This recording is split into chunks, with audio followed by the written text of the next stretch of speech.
สบายดีพี่น้องป้องปายสุขุสุคนมื้อนี้ก็มาเบิ่งหัวหน้าเพิ่นขุดกระปู ขุดหยังล่ะนี่ พุดกระปูเลยเดินอบตผม ขุดกระปูอยู่เดินอบต. แต่กระปูคายมันขึ้นมานี่ กระปูค่ายมีหลายสรุปแล้วแม่นสิเฮ็ดหัวให้อบต.หัวงามกำแพงเนาะ แข่งบ้านกับแข่งเพื่อนพอแล้ว เพิ่นไปเห็นอยู่แก่งกอกเพิ่นบ่แบบหัวแบบกำแพงงามก็สิแบบนี้แหละ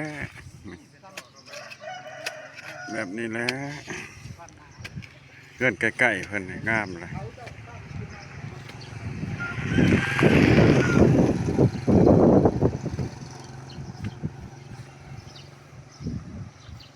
จะมีได้ก่อนตัวป้าไอ้เที่ยวเดี๋ยวจะถึงหลัง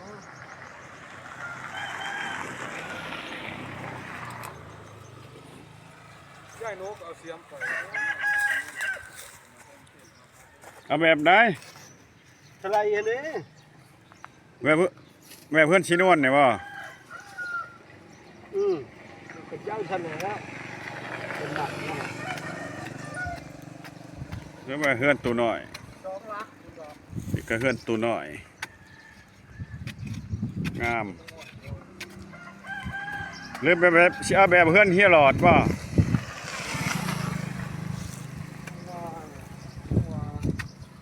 หรือว่าเอาเพื่อนเฮียกิม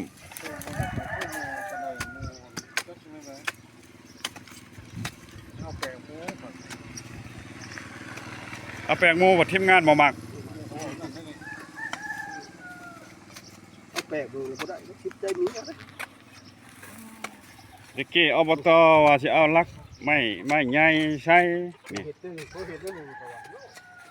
เพิ่นว่าสิเอาลักบักใหญ่แนวนี้เลยใส่ พาพี่น้องมาเบิ่งเป็นพวกนี่ลักหัวเพิ่น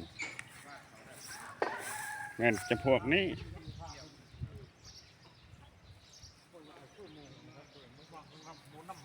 ใหญ่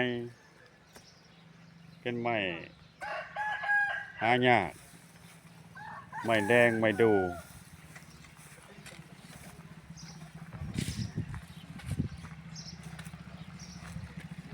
แล้ววันนี้เพิ่นสิเอาปูนบัด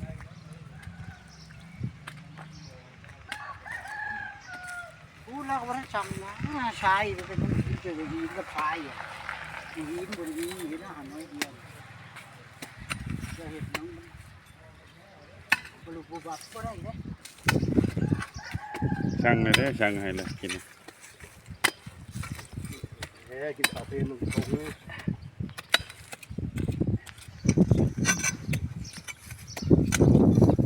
ชมว่าอบตเลยเนาะ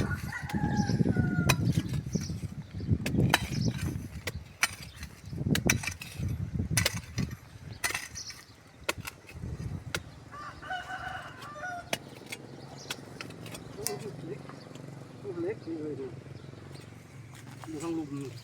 เป็นหน้า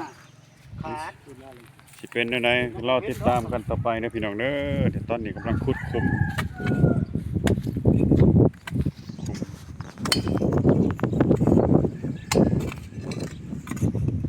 ขอบใจบ๊ายบาย